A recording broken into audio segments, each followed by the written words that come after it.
Mr. Presiding Officer, our senator judges, the prosecution presents the first hostile witness in this impeachment trial. The testimony of the first, we'll pronounce it at hostile, we're accustomed to hostile.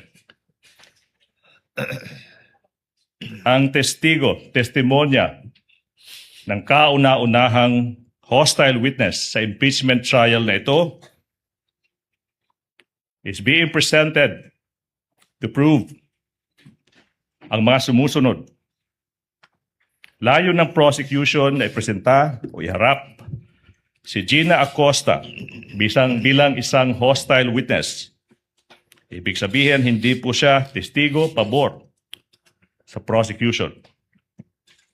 Pangalawa, si Ms. Acosta ay nanunungkulan ngayon bilang Vice Presidential Staff Officer 6 sa Office of the Vice President. Pangatlo, siya ay nagsilbing Special Disbursing Officer or SDO ng Office of the Vice President noong taong 2022 at saka 2023.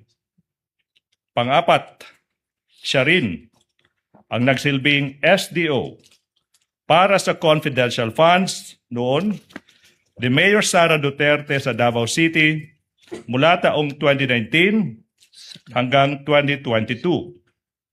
Panglima, siya ang naging staff member sa Davao City Administrator's Office sa pagitan ng mga taong 2016 at 2022